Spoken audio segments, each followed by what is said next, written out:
کہتے ہیں کہ جی بعض لوگ کہتے ہیں کہ رفع یدین نہ کرنے کی حدیث صحیح ہوتی تو سیاستہ میں نہ ہوتی، ساری سیاستہ بھری ہوئی ہے۔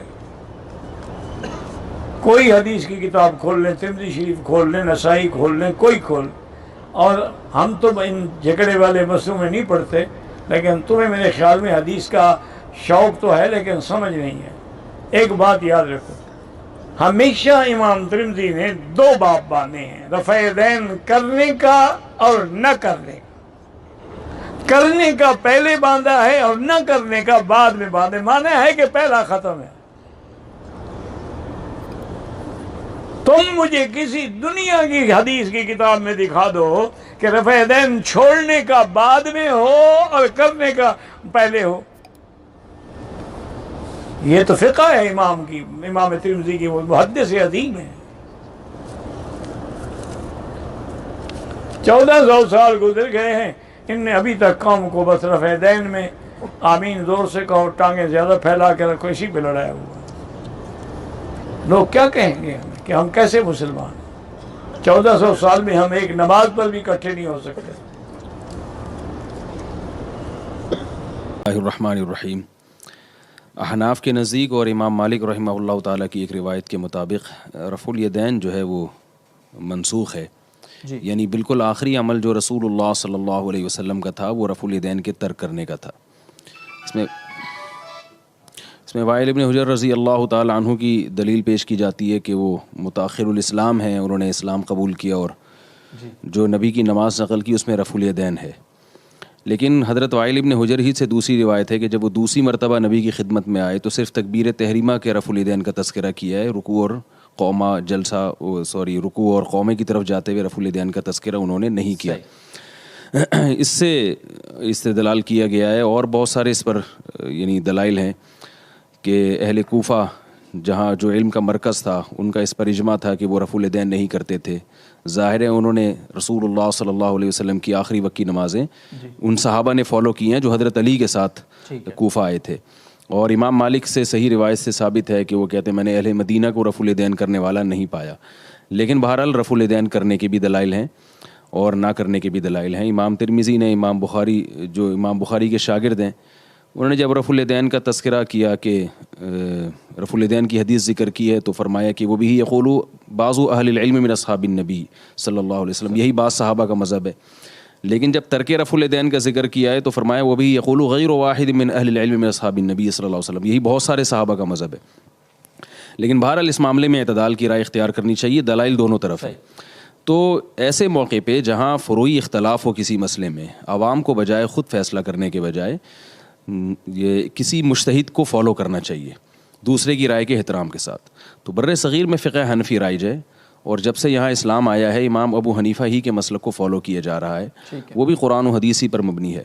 تو اس لیے جب آپ ایک فقہ کو فالو کرتے ہیں تو آپ کو اس کے تمام مسائل کو فالو کرنا چاہیے۔ اس میں خود مجتہد بننے کی کوشش کرنا، اس سے نقصان کیا ہوتا ہے کہ آپ جو آج کل ایک بحث مباحثہ چل پڑا ہے لوگوں میں، اپنی دلیل کو دلیل، دوسرے کی دلیل کو بالکل ہی نہیں مانا جاتا۔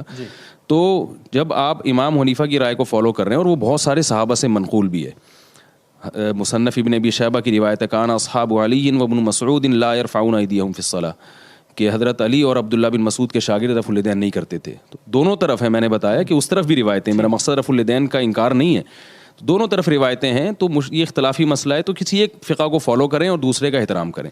تو جو لوگ فقہ حنفی کو فالو کرتے ہیں ان کے لیے افضل یہی ہے کہ وہ نہ کریں، کیونکہ یہ بھی باقاعدہ نبی کی سنت ہے۔ اور اس پر میں نے ابھی پورے دلائل نہیں دیے ہیں کیونکہ یہ ایسا حساس موضوع ہے کہ جیسے ہی نیٹ پہ جائے گا ایک دم جو ہے نا احادیث لوگ پیش کرنا شروع کر دیں گے اور طنز کرنا شروع کر دیں گے، تو یہ اتنا ٹائم نہیں ہے کہ میں ڈیٹیل میں دلائل دوں اس، تو یہ تو مختصر بات کی جاتی ہے، اصولی بات کی جاتی ہے۔ تو اس لیے افضل یہی ہے کہ ترک کر دیا جائے، کبھی کبھار کرنے میں کوئی حرج نہیں ہے، ساری زندگی کرنے میں بھی کوئی حرج نہیں ہے، لیکن افضل یہ ہے کیونکہ یہ جائز ناجائز کا اختلاف نہیں ہے، افضلیت کا۔ تو امام ابو حنیفہ رحمہ اللہ تعالیٰ کے نزدیک کیونکہ نبی کا بالکل اینڈ والا جو آخری عمل ہے جس کو زیادہ تر صحابہ نے فالو کیا ہے، وہ ان کی رائے میں نہ کرنا ہے، ترک کرنا ہے۔ تو اب ترک کرنا سنت ہو گیا ہمارے نزدیک، تو افضل یہ ہے کہ نہ کیا جائے، کوئی کرے چاہے ساری زندگی کرے تو بھی کوئی حرج نہیں ہے۔ اور اگر کوئی کسی کا یہ مسلک ہو کہ کرنا چاہیے وہ بھی ساری زندگی نہ بھی کرے تو بھی کوئی حرج نہیں ہے، یہ افضلیت کا اختلاف ہے۔ وہ ہے جس سے نماز کی ابتدا کی جاتی ہے، وہ تو نماز کے لازمی اعمال میں سے ہے، لہذا اس کے بغیر تو نماز نہیں ہوتی۔ نماز کے جو لازمی اعمال رسالت میں آپ صلی اللہ علیہ وسلم نے مقرر کیے ان میں یہ رفع یدین ہے، یعنی ایسے کر کے آپ نماز شروع کرتے ہیں۔ جو اس کے بعد رفع یدین کیا جاتے ہیں، رکوع میں جاتے ہوئے، رکوع سے اٹھتے ہوئے، سجدے میں جاتے ہوئے، سجدے سے اٹھتے ہوئے، یہ حضور نے کبھی کبھی کیا ہے، لہذا لوگ کر سکتے ہیں، لیکن اگر کوئی آدمی نہیں کرتا تو اس سے نماز میں کوئی فرق نہیں پڑتا۔ اصل میں لوگ اس بات سے واقف نہیں کہ نماز کے اعمال بھی اور نماز کے اذکار بھی، ان کے دو حصے ہیں۔ ایک ان میں لازمی اعمال و اذکار ہیں جو نماز کو ہر حال میں اختیار کرنے ضروری ہیں، لیکن ایک حصہ وہ ہے کہ جو اختیاری ہے، اذکار میں بھی ہے اور اعمال میں بھی ہے، تو اس میں لوگ چاہیں تو اس کو اختیار کر لیں، چاہیں تو نہ کریں چاہیے۔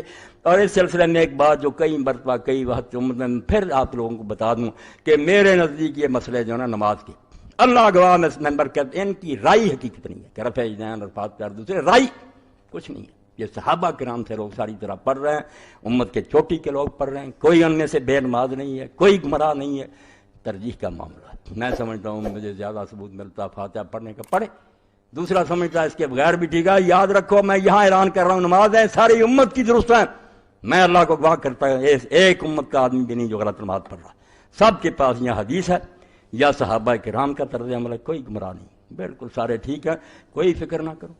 بس یہ بات یاد رکھو کہ ابو عامر حنفی اور کفال مرضی شافی ایک دور میں دو امام تھے چوٹی کے، اور کئی مرتبہ اگر کوئی فوت ہو جاتا وہاں اکٹھے ہوتے تو لوگ اس موقع کے منتظر رہتے تھے کہ یہ دو امام آئیں گے وہاں، تو اشارے ثواب کے لیے قرآن خوانی وغیرہ یہ کول شول نہیں ہوتے تھے، لوگ افسوس کرتے تھے، دعا کرتے تھے، تو لوگ منتظر رہتے تھے کہ یہ دونوں امام آئیں گے، کوئی مسئلہ چھیڑ دو، سوال چھیڑ دو، تو پھر علم کے دریا بہتے تھے، امام وہ عامر حنفی دلائل دیتے، ادھر کفار لوگ کتابیں نوٹ بکیں ساتھ رکھتے، وہاں رسالے بڑے تھے علم کے۔ تو ایک دن امام جو حنفی جب وہ عامر رحمۃ اللہ علیہ وہ جا رہے تھے، اب مغرب کا وقت ہو گیا، مسجد تھی کفال شافی رحمۃ اللہ علیہ، اور کون سے مسئلے تھے جو تم نے مسئلے بنا لیے روٹی کمانے کے لیے؟ مسئلے تھے حکومت ٹھیک کرنا، ملک میں کرپشن ختم کرنا، غریبوں کو روٹی دینا، وہ مٹ گئے، تم نے اپنا الو سیدھا کیا، تمہارے مدرسے چل رہے ہیں، روٹیاں کھا رہے ہو، یہ دین رہ گیا فاتحہ۔ تو امام عامر جو تھے وہ اس مسجد میں داخل ہو گئے، کفال کی مسجد میں چلے گئے شافی رحمۃ اللہ علیہ۔ تو وہ شافی عالم نے جب دیکھا تو مؤذن اذان کہنے لگا تھا، مغرب کا وقت۔